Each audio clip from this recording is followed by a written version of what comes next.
और पुराने गाने सुनने के लिए हमारे चैनल को सब्सक्राइब करें और बेल आइकन प्रेस करना ना भूलेगा। स्थानीय प्रोडक्शन।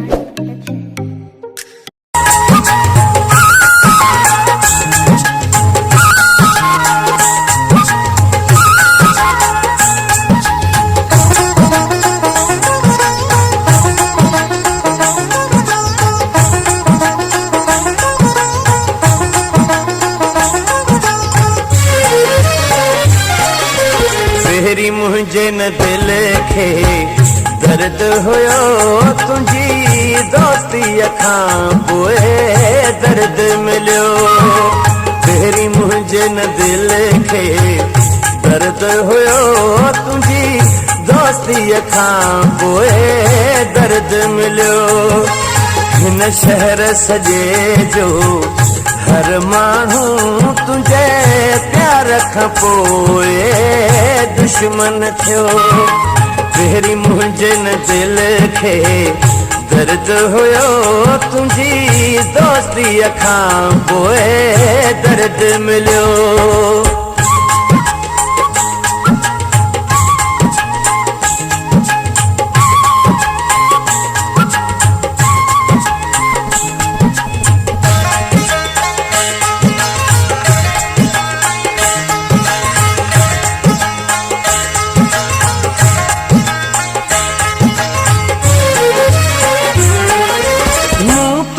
करे सारी दुनिया छदी पई पोए खबर जॾहिं तो मां लगी।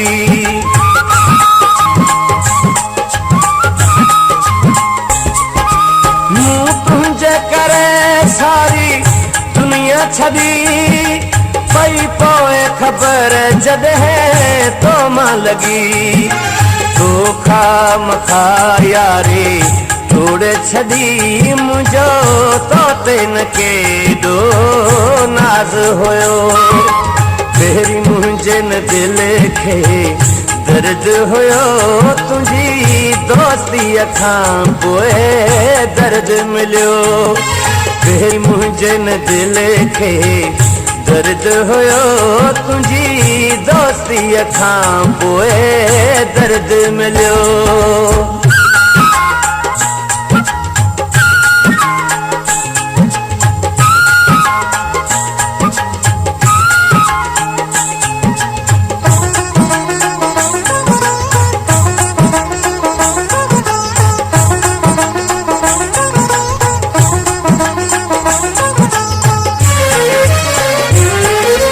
सालुनि खां वठी कंहिंसां प्यार हुयो मूं तुंहिंजे करे तंहिंसां तोड़े छॾियो।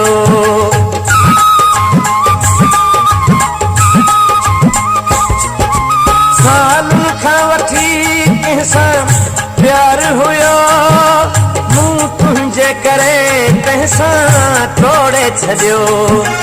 अफ़सोस वफ़ा तो कान कई मुझो हाण त सभु कुझु लुटिजी वियो। तेरी मुझे न दिल खे दर्द हुयो तुझी दोस्ती अखां पोए दर्द मिलियो। तेरी मुझे न दिल खे दर्द हुयो तुझी दोस्ती अखां पोए दर्द मिलियो।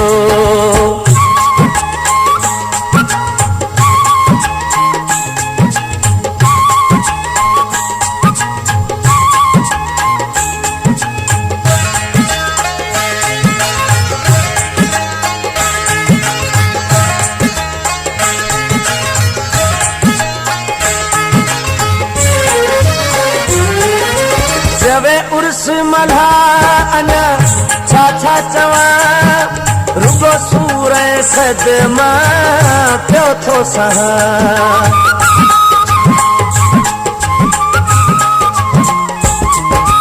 जवे उर्स मल्हा अञा छा छा सहां रुगो सूर सदमा पियो थो सहां। हिन सूरनि खां बचे कीअं त सघां मूं ते इश्क त आहे हमलो कयो। तेरी मुंहिंजे न दिल खे दर्द हुयो तुंहिंजी दोस्तीअ खां पोइ दर्द मिलियो तेरी मुंहिंजे न दिल खे दर्द हुयो तुंहिंजी दोस्तीअ खां पोइ दर्द मिलियो हिन शहर सॼे जो हर माण्हू